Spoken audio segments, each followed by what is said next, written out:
Hi guys, Chef Rylan here from River Oaks Baptist.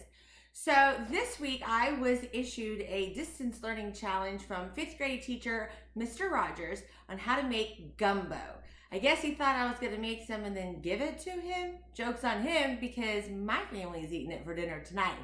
But I will be more than happy to show everybody at home how to make our chicken and andouille gumbo that we serve at lunch.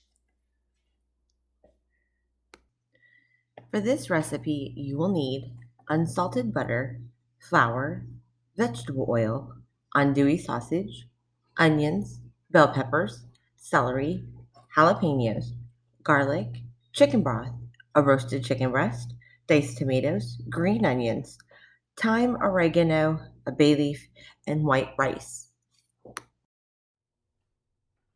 So the first thing that we're going to do is get our mise en place set up. Mise en place is French for things in place. So what I've already done is I've already diced my Holy Trinity, which is what in Louisiana they refer to as the base vegetables for a lot of different meals that they make. So this is our celery, our green peppers, and our onions. I've already diced my green onions, my garlic.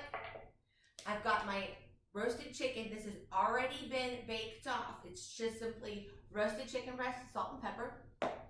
I've cut my andouille sausage, tomatoes, I've got my stock and my spices ready. So let's get started.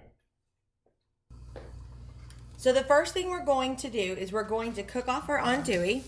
We're simply going to put this in a pan over medium and we're going to brown it on both sides.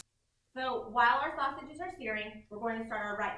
So we're going to do about 1 cup of dried rice to 2 cups of water. And then for a little extra flavor, I'm going to put a bay leaf in there with it. And we're going to put this over stove over about a low heat. We want it to kind of simmer, but we don't want it to boil over. And once all of the water has been absorbed into the rice, our rice will be nice and done.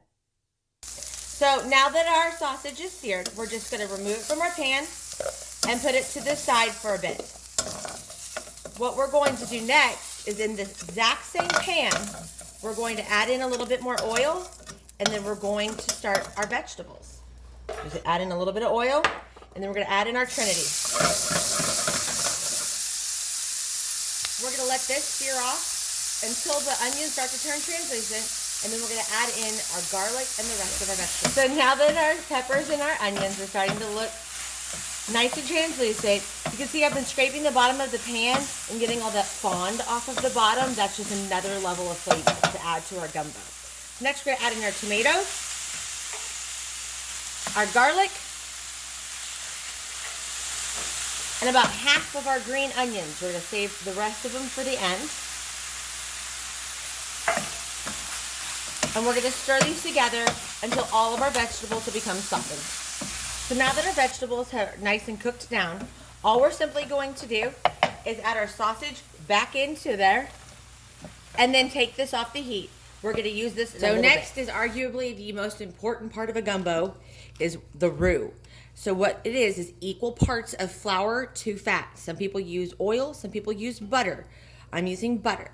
So what we're going to do is we're going to melt this down in a tall-sided pan. And if you want, notice, I'm using a very flat bottom spoon. It's called a roux spoon. And this will help scrape up everything on the bottom so things don't get burned as you're making your roux. It's very, very important that as you're doing this, you continue to stir. So I've added in my flour and my butter, and now I'm just going to sit here and continue to stir this until it turns into a lovely dark brown red color. So you can see our roux is starting to come together. It is nowhere close to where we want it to be, but this is what's called a light blonde roux. So now our roux has turned into this nice dark brownish reddish color, so we know that it's ready.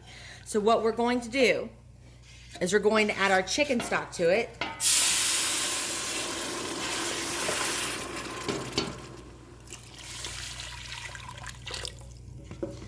And then we're going to add in our chicken, our spices, and then finally, all of our vegetables and our sausages that we made earlier. We're gonna let this sit here and simmer for about 10 to 15 minutes until it starts to get thick. All right, our gumbo's been simmering for about 15 minutes. Our rice is done, so it's time to build our bowl. So all you're gonna do is spoon some of your white rice into your bowl. Make sure that you don't get the bay leaf out of there into the bowl because you don't want to eat that. Just ladle some of the gumbo on top. Make sure that you get chicken and sausage and a good helping of the broth in there for everybody. And then you're just going to top with some green onion. And there you have it, chicken and andouille gumbo. Thanks for joining us. See you next time.